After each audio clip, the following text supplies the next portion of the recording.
Hey guys, welcome to Requiem Comics. I am Jesse, I'm Sean. and today we are talking about Fantastic Four by Yay. Jonathan Hickman, Volume 1. Yay. Yeah, it's really good. I liked it. I enjoyed it too. So let's get into it. Yeah.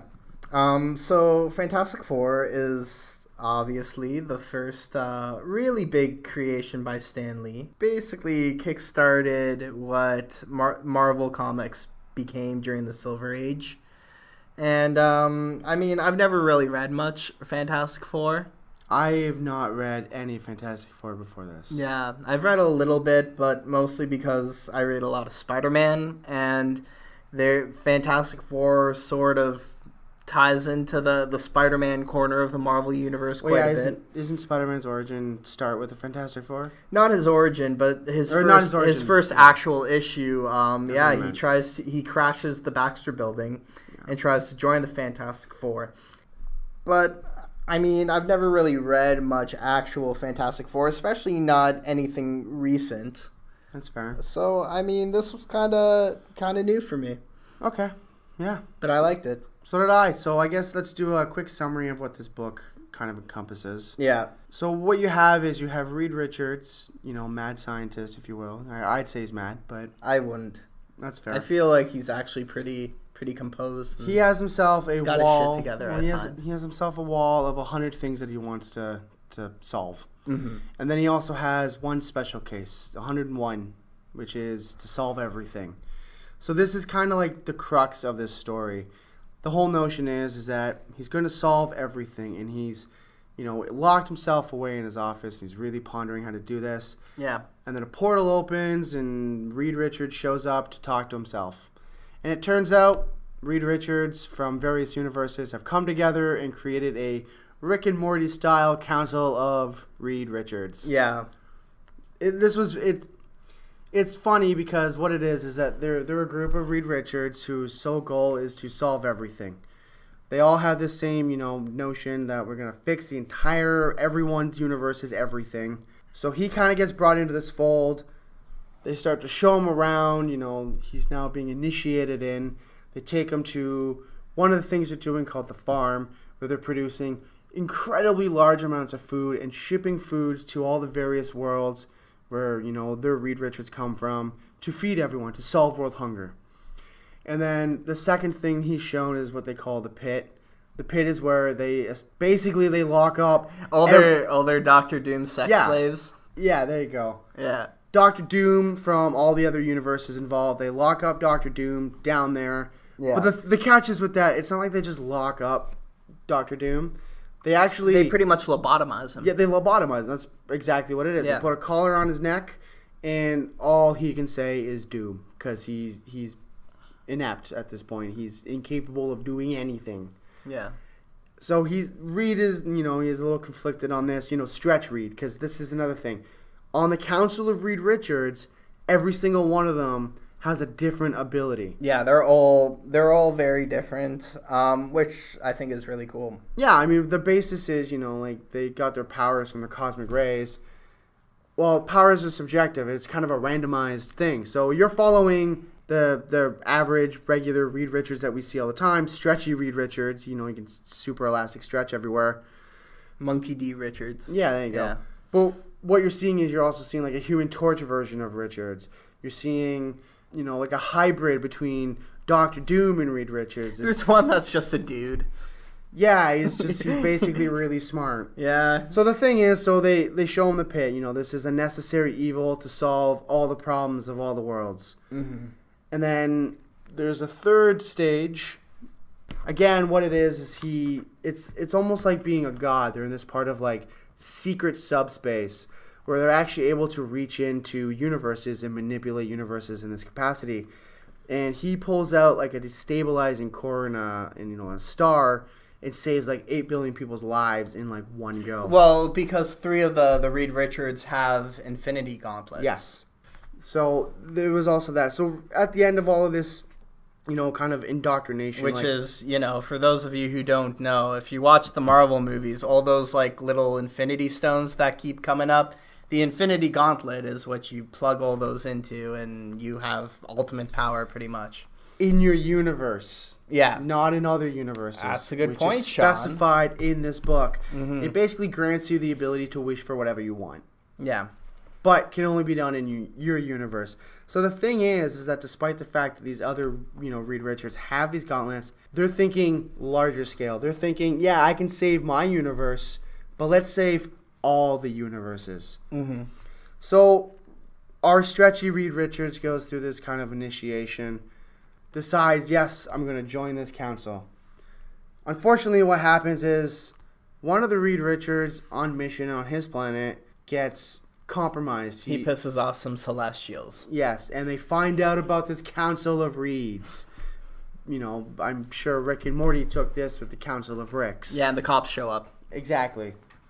Yeah. So what happens is this massive brawl breaks out. Reed Richards are dying left, right, and center. They're all getting blown up. Our stretchy Reed Richards goes back to his universe, grabs a bunch of weapons. At the same time, as he's grabbing all these weapons, Sue Storm is down there. And they just had like this big fight about how he spends so much time studying and he's away from the family. She's kind of sick of it. But she's come down at this point and is talking through the door, apologizing. She understands where he's coming from. It's not that she doesn't want him to solve these problems. It's that she thinks, it's selfishly, but it's not selfish because she wants him to be involved in their family life. Yeah. So he goes back, saves the Reeds that are left. Yeah. A bunch of them go off to, hunt down the guys who blew them up. And he has like a heart-to-heart with one of the Reeds. And the Reeds who have formed this council have given up absolutely everything in their lives. They've given up family. They've become neglectful fathers. They end up divorced. They're no longer friends with, Thing and Johnny Storm. They lose everything. Yeah, in their they've life. completely devoted themselves to the mission. And he has a little flashback where he's talking to his father, and his father basically tells him that, your brain means nothing if you don't have a good heart. Exactly.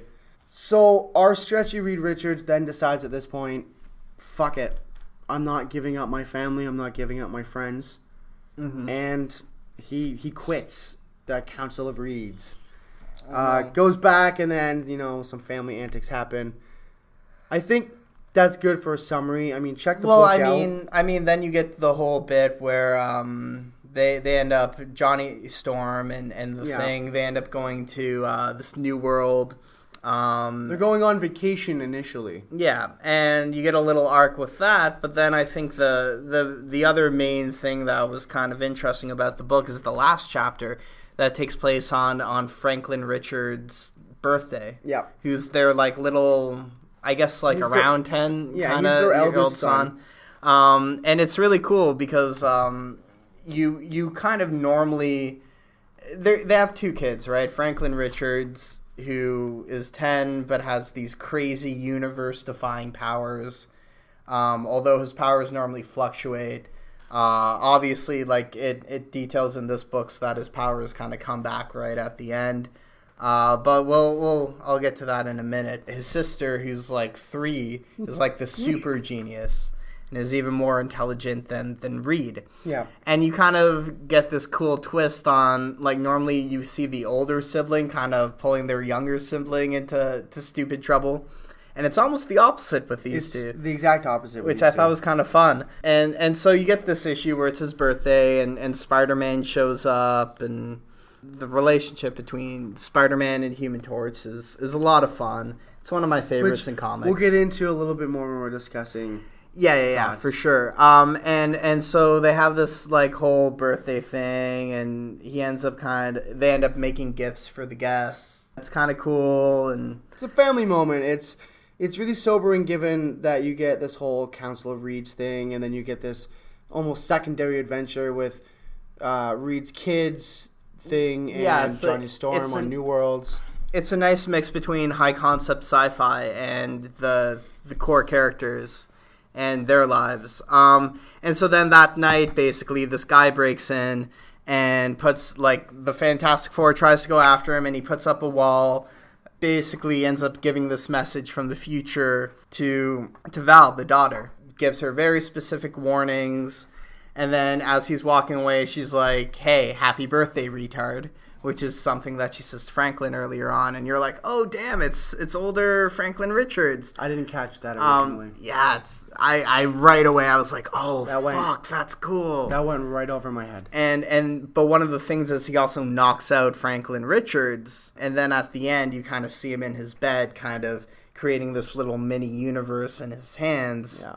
So he obviously did something to, I don't know if before this book Franklin was depowered or to what degree, but obviously something that happens with his powers.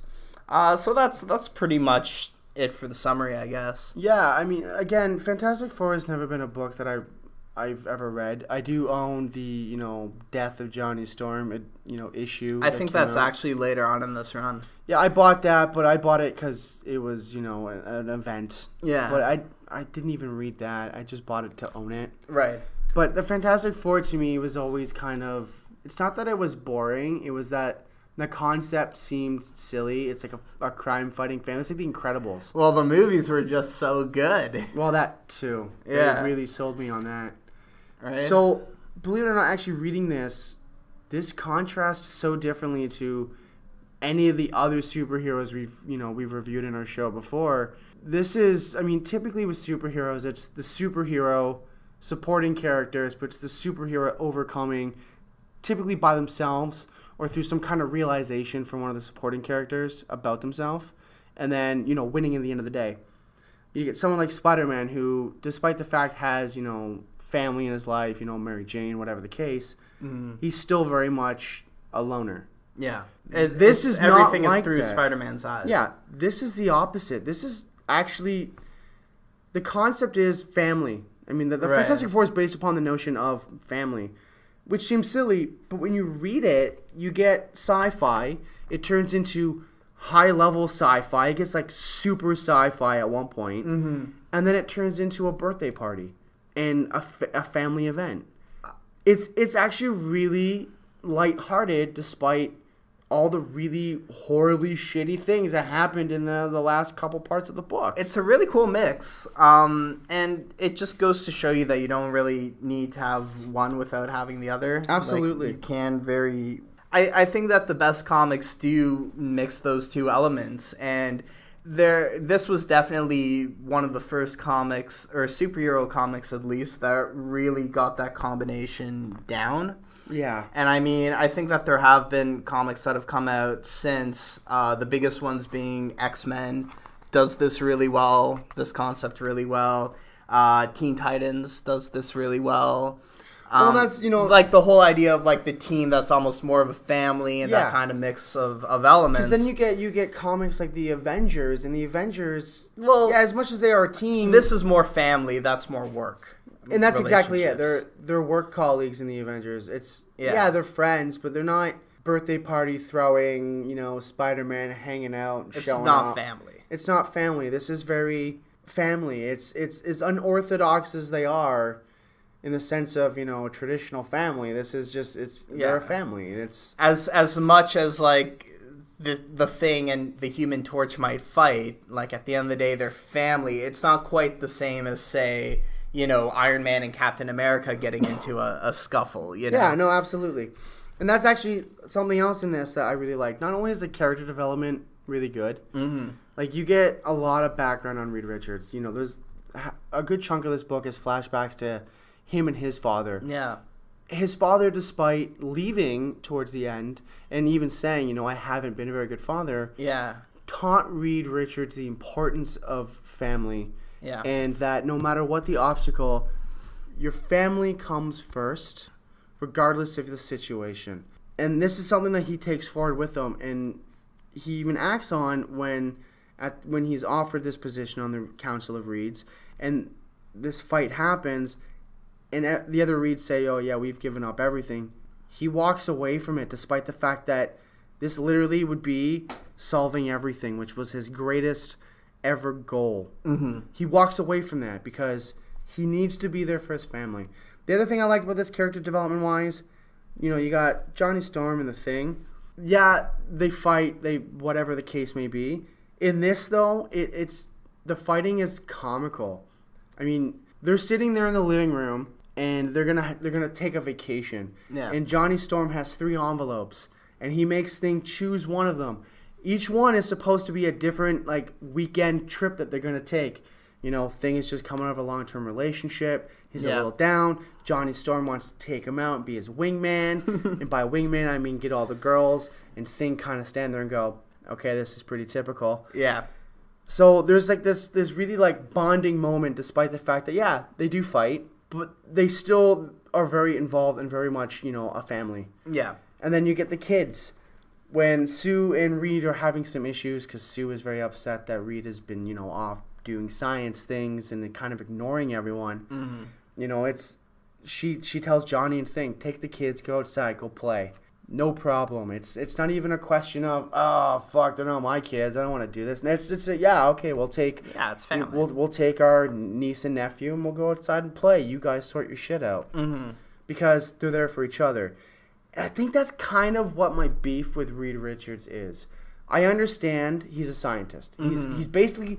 He even mentions this. When the smartest people in the world need help, they call him. Because he's just like that much, you know, above them in brain power. I'm pretty sure, I mean, Val, their daughter is obviously, like, it hints that she's smarter than Reed. But I think, aside from that, he's supposed to be the smartest person in the Marvel universe. Yeah, I mean, we're going to exclude his 3-year-old daughter from this for now. Yeah. Just going on the sense of adult talk. Yeah, in terms of the superheroes of the Marvel universe, he's the smartest, and you know, he's the one who comes up with all this stuff. Like when we did Civil War, for example, you know, he's the one who came up with, you know, the super prison that they would hold everyone in. Thanks, Reed. Exactly, but he's the one who discovered the technology. Yeah. To open up portals to other worlds. Mm-hmm. You know, he's so far ahead of anything possible on this planet. He takes theoretical physics and turns it into practical, everyday things. But see, that's what I really like about his character, because all the crazy stuff like that,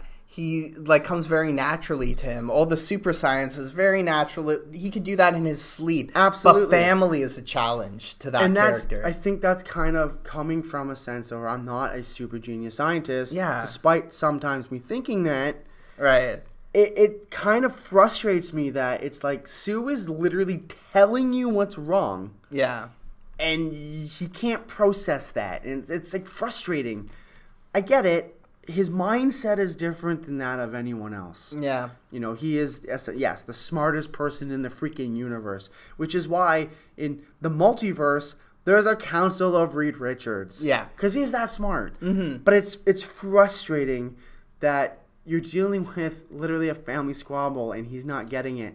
But it's also I think relatable. That's totally realistic, though. No, I'm not saying it's not. I'm saying it is relatable. Yeah. It's just I'm looking at it more from the Sue Storm perspective because I'm not a Reed Richards. Well, yeah, and see, in the argument, I at the end of the day, I agree with her as well, especially since he is a father. And he does too. Yeah, he does too.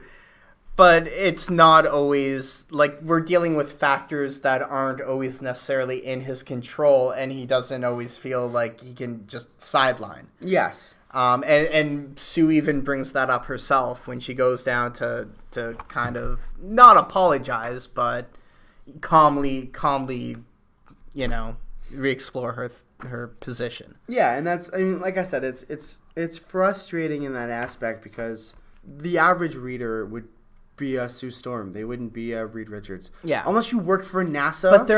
But it's not even that. What if you're someone that has to you're a husband that has to spend a shit ton of time at work, and you're right. Sometimes that has to take precedence. You're totally right. And, you know. Not necessarily a husband, though, too. I mean, there's, you know, wives do it, whatever. Yeah, whatever. But I mean, in Reed's case, this is his work. This is...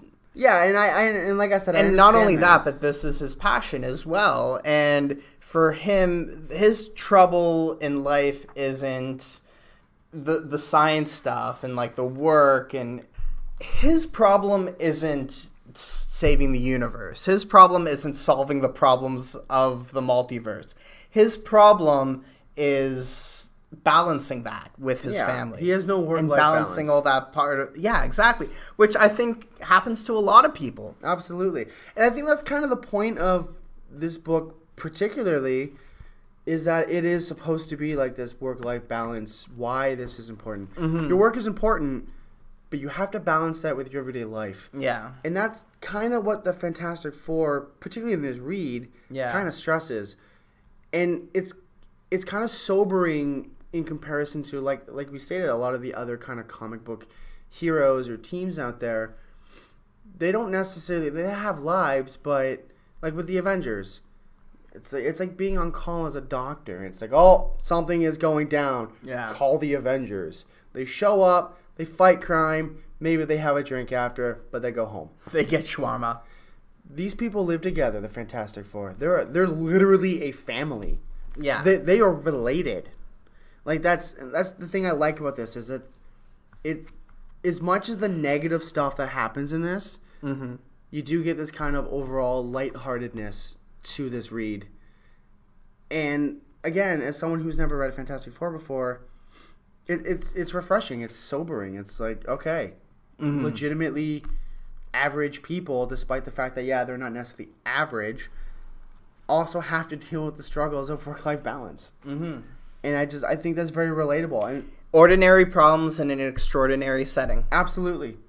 And I really enjoyed this. I mean, there are a few things about this book that I had some issues with, but I think you can kind of equate that to the fact that the Fantastic Four have been doing a lot of this stuff for so long. So a lot of what I would consider surprising, for example, at the beginning of the book, they're fighting some robots. The robots are from the wizard. Mole Men, I believe. Right? Yeah.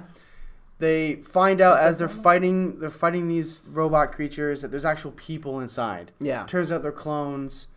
They're powered by like a, atomic, battery. Right. Reed Richards grabs one out of the brain of one of these creatures. He gets teleported. The way it plays out panel-wise in this book is kind of like it just happens like that. Mm-hmm. He's there. He's teleported to the wizard, the guy who created these creatures, and they all of a sudden just start bantering back and forth. Right. Now, the transition is, as someone who is, newer to comics, was like, whoa, what the hell just happened? This happened so fast. Yeah. But again, I think I understand the idea is that, they've been doing this for so long. It's not surprising this happened. That's why it kind of jumps like that. Oh, yeah. It's another day for them. But that's the thing. But as a new reader, for me, it was a little confusing. Because for me, if that happened to me, I'd be like, holy shit, what the fuck just happened? Where the fuck am I? I would have, a panel or two of me being confused. The big question mark above my head going, what the fuck? But yes, like you said, I think it makes total sense for him to not be. It does. But again, it's like another Tuesday for them. Mm-hmm. As a new reader, the transition for that is a little weird. I think for any superhero and basically any comic at this point, that... Yeah, and like I said, it's not that I don't understand it. It's understandable, but it's a little weird as a person who's trying to read panel to panel, and all of a sudden you're in a whole different spot of the the world, and he's just carrying on like nothing happened. Maybe. I don't know. Sounds a little nitpicky to me. Wow. It's not necessarily nitpicky. I'm simply coming from the perspective of someone who's new to reading comics. Yeah. Like I said, I understand the concept is, it's just Tuesday for him, whatever. Yeah. Dude, teleporting happens in comics. Yeah, well, panel-wise, it's confusing for someone who doesn't know what the fuck's going on. I guess so. But yeah. overall, I really like this book. It definitely gave me a new appreciation for the Fantastic Four, for sure. I agree. Like, this is a great story. The story itself, it's really funny because it's sci-fi, robots, clones. Yeah. And then, like, it takes this, like, ultra sci-fi leap, and I was not expecting that. Like with the council. Not even just with the council. When they go to New World and Val is recounting the tale of what happened when they showed up. Yeah. So the whole thing is that Franklin and Val decide they're going to stow away with Ben and Johnny Storm there. Yeah. When they go on vacation, Johnny wants to get, thing laid there. Whatever the case. Meaning he really just wants to get himself laid. Yeah, on a new world. Yeah. Ironic. But they stow away. They show up to this planet. It's basically falling apart.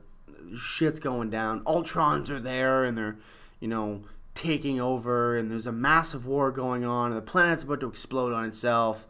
Actually, it's the sun that's about to suck them up because it created a singularity, and it's sucking them in.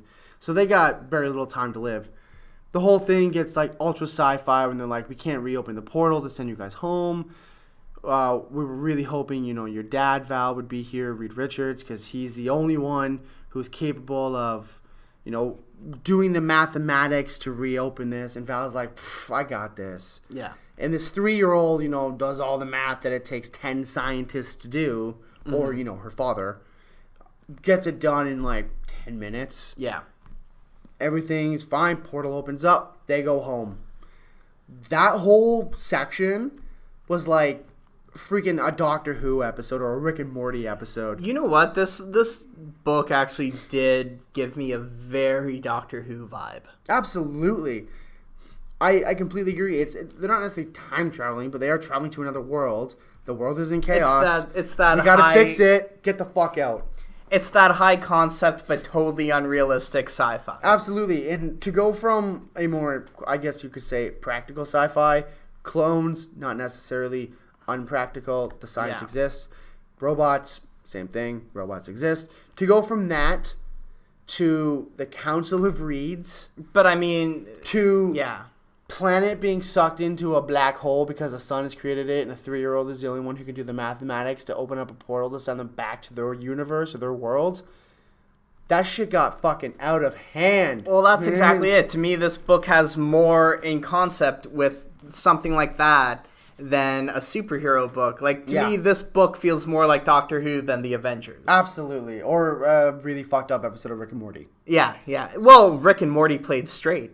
Well, there you go. Really? Actually, you're right. If Rick and Morty wasn't necessarily a comedy and more so a practical science-based show... It would be a great Fantastic Four show. It would be. It would be a great show. But yeah, no, I mean, again, like I said, it has this kind of like mega jump sci-fi. Not bad by any means. I'm a big sci-fi person. It was just like... It just kind of like happened, and I was like, holy shit, this just got like super sci-fi on me. Yeah. Didn't see that coming. I dug it, though. I liked it, too. I thought it was cool. I will say, however, the New World portion of this book was probably my least favorite part. I agree with that. But then again, I really liked the whole Reed Richards council thing. I really liked that. And I really loved the whole, like, Franklin's birthday, and then the future Franklin, and then happy birthday retard. Like, I love the way that all played out. Yeah, it kind of starts off a little lighthearted, gets really fucking serious. Yeah. And then goes back to being a lighthearted family affair. It's like Jesse said, it's Franklin's birthday. The one thing he wanted was for Spider-Man to be there, and Johnny Storm makes comments throughout about, oh, Spider-Man's not that great. I would love to see a Spider-Man Human Torch movie. That would be cool. I would love to see it. I love those two together. And that's another thing. Playing on the dynamic of friendship and family and stuff. Yeah. It's as much as Johnny Storm makes these comments about Spider-Man not being as cool as the Human Torch. They're buddies that rag on each other. That's the thing I like about it, is that their banter together is great. So at the end, when Franklin is giving out he's giving gifts out to the guests. Despite the fact it's his birthday, he wanted to show his appreciation to everyone who showed up. So he's giving everyone different gifts. Yeah. And the one he gives to Spider-Man, he got specifically from his uncle, Johnny Storm there. And it's a loser's guide on how to pick up women. Yeah. Because, again, Johnny Storm thinks he's, king shit. He's Mr. Suave. I mean, he does all right. Fair enough. He's famous, right? He's one of the Fantastic Four. People know who he is. Yeah. He's famous. He's a superhero. Mm-hmm. He's part of, this amazing superhero family. Oh, yeah. He's famous. He does okay. And in Civil War, you even see that. Like, the Fantastic Four, when it comes to registration, the reason they're pro-registration is because they've always been honest about who they were. They never hid their superpowers from the public. Well, they're also celebrated for it, unlike Exactly. a lot of other people in the Marvel Universe, like Spider-Man. Exactly. So it's just, my point was, it's to see the banter, just the friendship between them, despite the fact that, yes, there's gags, there's jokes. It's really humbling at the end when, yes, Spider-Man's there. And there's even a panel where he's got his mask halfway up, and he's just eating cake and hanging out. Yeah. Hey, that's fucking Spider-Man. and he's just chilling. He went to a birthday party for his buddy's nephew who really wanted to see him. Yeah, well, I think it's safe to say that at this point, probably all the Fantastic Four members are friends with Spider-Man. Oh, absolutely, and that's they've known him for so long. Going back to that, and I one think of the very first issues with Spider-Man is he wants to join the Fantastic Four. In fact, I'm pretty sure, bringing up spoilers for anyone, but I'm pretty sure that after Johnny Storm dies in that story that you were talking about, Spider-Man actually ends up taking his place for a while and becoming one of the Fantastic Four. Well, there you go. But that's the thing. Like this, as much as this is a sci-fi, because it's super sci-fi.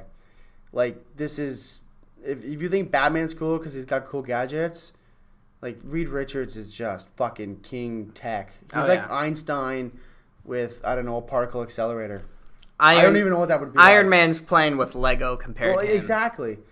And that's, as much as this is sci-fi and it is explosions and adventure, there's a lot of like realistic expectations in this. Like there's family struggles. It's an everyday comic. It's like you said, it's, ordinary problems and extraordinary settings. Yes, that's what it was. And to me, like, I think that all good sci-fi really, really does that. I mean, Star Trek is famous for using extreme futuristic situations with aliens and whatnot to tackle today's problems and talk about those, things that are relevant today. Doctor Who, for all its high concept, crazy, wacky sci-fi, is about the relationships between the characters and the emotions. And, think about how many people talk about crying at Doctor Who finales, that's because you're using extraordinary things to talk about everyday emotions and problems and relationships. And this book does that really, really well. The other thing, too, with Doctor Who specifically, the notion of that show is that you're with the Doctor. Yeah. The show is really a focus on the companion. The show is about the companion's experience with this extraordinary being. Yeah. With the Fantastic Four, you almost feel like you're in the birthday party as one of, the friends. Like, you're almost like a friend with them. You're watching their amazing adventures, but as, someone who they know. As a friend. Like the Watcher. There you go. Exactly. There you go. But that's what I mean by it. You feel like you're part of it, despite the fact that you're not actually part of it. Mm-hmm. But the way their family dynamic works is that you feel like you're part of that. Mm-hmm. And you get really concerned when something happens to them because you're like, holy fuck, I'm attached to them. Like, they just had a birthday party. Holy shit, what the hell is going on? And this is only after one book, man. Yeah, and I don't know. It's so well written. And I've talked about this before in past episodes, where one of the issues I have with comics, particularly today, is that the language itself has been cut out. Where it's in some cases, yeah. In a lot of stuff that we've read in the more recent stuff. I mean, if you look at Long Halloween, when we did that in episode 2. That's a very detailed book. Yeah. It's wordy, mm-hmm. but it's because it's telling you the story. Right. Whereas with a lot of the newer stuff that we see, the wordiness isn't necessarily there. A lot of the focus is now on the art alone to tell the story. Like with what? Particularly with X-Men, the X-Men book that we did. Okay. A lot of the language, the words are not there, so the expectation is I have to figure out what's going on in the comic panel. Mm-hmm. But sometimes there's so many panels, there's so much going on in one panel, it's kind of hard to really get the full picture of the story. You like it a little bit more wordy. Just to kind of give me the guidance on what I should be looking at. Yeah, sure. And that was kind of my issue with the X-Men one we did. But with this, it's not super wordy, but the art is super clean.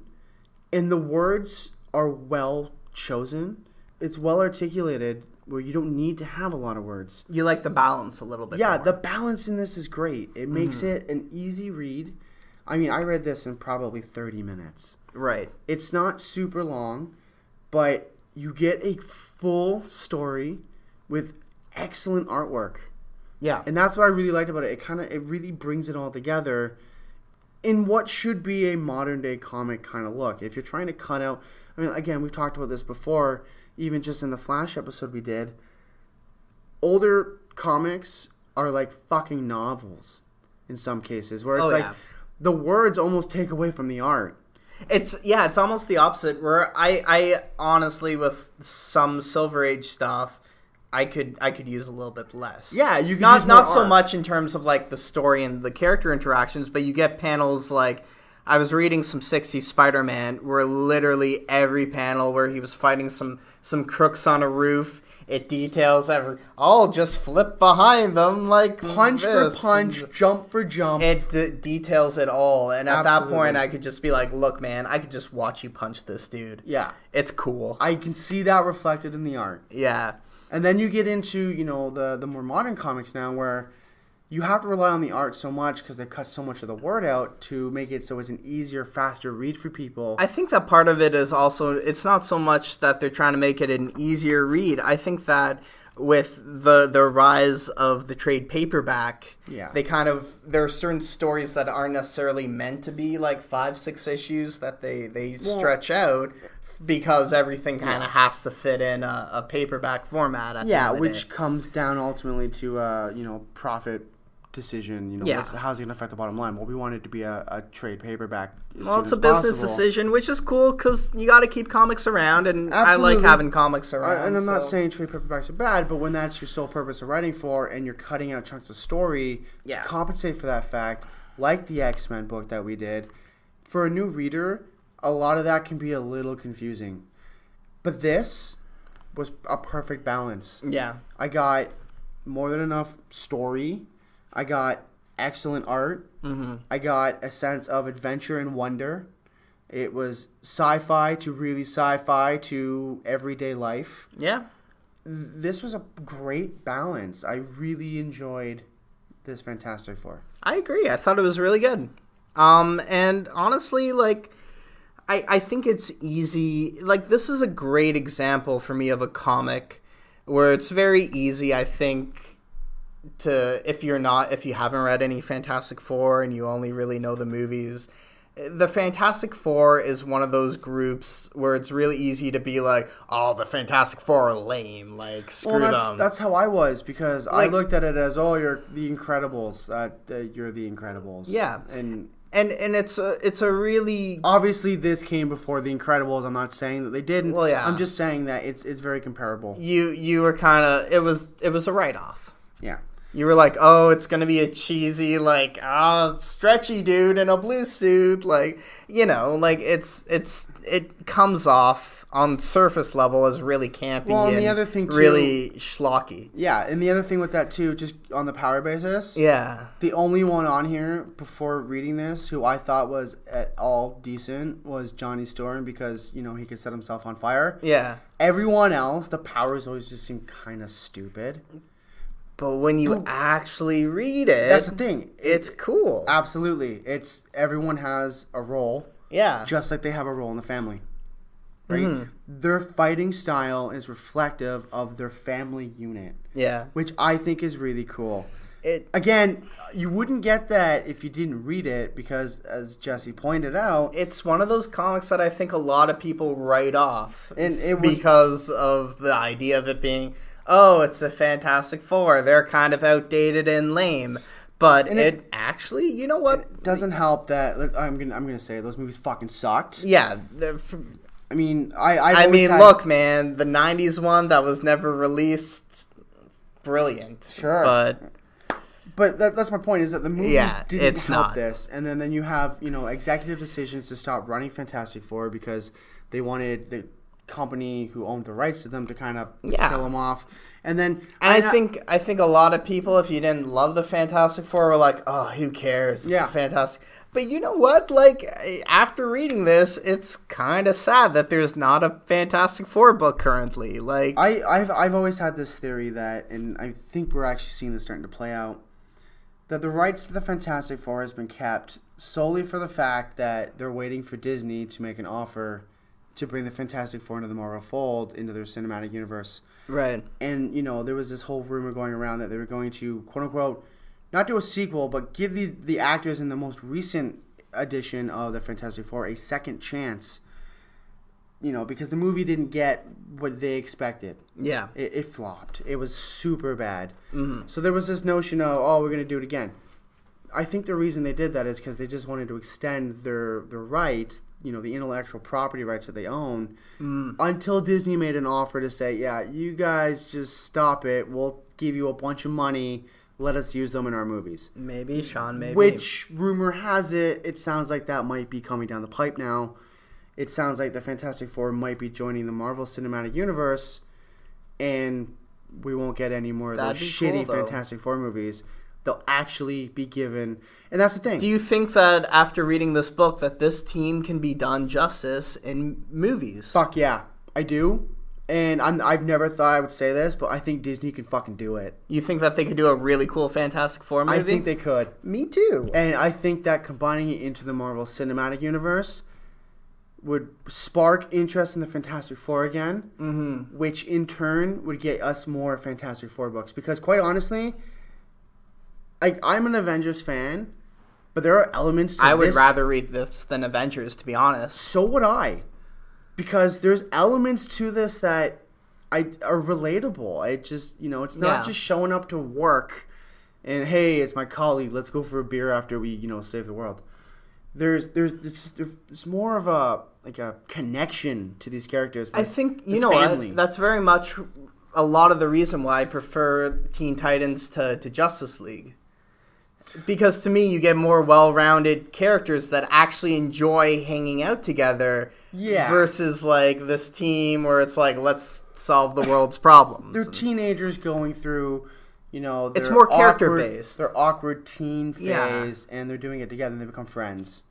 Ordinary problems and extraordinary situations. Absolutely. And that's, I think, what I liked about this. And this is the other thing. It doesn't matter what your family background is. Yeah. This is relatable to any family situation. Yeah. And I think that's another thing I like about it, is that the family dynamic of this, they are not a conventional family in any means. They do not fit the traditional mold. Yeah. In the sense that they're fucking superheroes. I mean, the one guy, Reed Richards, can stretch himself to I don't know how much. One guy can set himself on fire. Mm-hmm. I mean, you got Thing. He's a thing. Yeah. Literally. He's a thing. He's a rock monster. Yeah. And then Sue Storm, who portals and, shields and shit invisible or whatever. stuff, yeah. Whatever. But that's what I mean. They're not a conventional family. But they have... They're fantastic. There you go. They're a fantastic family. Yeah. But they have this... The look on your face. You look so disgusted that I said that. That was like a shitty dad joke. But my point is that they're not a conventional family, but they have typical family squabbles and relations. And I think that's kind of why I like it a bit more. And quite honestly, would love to see Marvel do more of this. Mm-hmm. I mean, corporate bottom line crap aside, it sucks that they got canceled because at this point, I would love to do more on this show. Yeah. This was a great read. So I guess final thoughts, Jesse. What would you give this? I would probably give this a solid 8. Okay. I really liked it. I mean, I feel like we've kind of talked about a lot of the reasons why I would give it that grade. Why would you give it an 8? What are the negative things that why would you take points away? I don't know. Not any specific negative feelings. I just feel like there are other books that I feel like really jump at me more. Okay. And I feel like that was just my level of enjoyment. It's not... Nothing's really subtracted because I'm like, oh, these are the things that were wrong with it. That's fair. But I just feel like that's about where it sits for me. Okay. What about you? I would give this 4 Fantastic Fours out of 4. Because... What's that in 10? I'd give it a 9. A 9? Okay. It's not what I expected. As a new reader to comics, for the most part, it was really easy to follow. Yeah. There's a lot of really cool sci-fi. But there's, again, it's this unconventional family dynamic being a family. Yeah. It's, despite the fact that they're superhumans and Reed Richards has a council of himself in this part of subspace that no one knows exists, I think that there's still a lot of relatable stuff to these characters. Yeah. Even though you have this crazy shit going on. They're still a family. And it's different from most comics. I mean, again, like I said, you get Spider-Man. He's a loner. It doesn't matter what his support structure is. He has Mary Jane. He has his aunt. It doesn't matter. He's still gonna whine and cry about everything. Mm-hmm. Whereas with the Fantastic Four, they lean on each other to overcome, and as a unit, overcome and achieve great things. Yeah. Especially when you take into consideration that it was really the first book that did this with superheroes. Yeah, absolutely. And really got this dynamic down. So, yeah, I guess that's it for this episode. Yeah. What are we doing in 2 weeks, Jesse? We are doing Young Justice. We will be doing the Sins of Youth, or not the Sins of Youth, sorry. We will be doing the World Without Grown-Ups 2-issue miniseries, as well as the first 10 issues of the main Young Justice. There's so much reading, Jesse. It's not that much. Okay. Calm down. So Young Justice is what we're doing in 2 weeks. Yes, we will be doing Young Justice. So you can check us out on iTunes. Just search Requiem Comics. Yep. You can catch us up on Twitter at Requiem_Comics. Yeah. We have SoundCloud. Search us on SoundCloud. And at Requiem Comics. And requiemcomics.blogspot.ca. Yeah. Which is our blog. Which is just, again, another way to reach us. Email us. Tell us what you think. If you have any requests for future comics, let us know. Yeah. And I think that's it. Yep. Perfect. Have a good one. Have a fantastic day. Oh, that was so lame.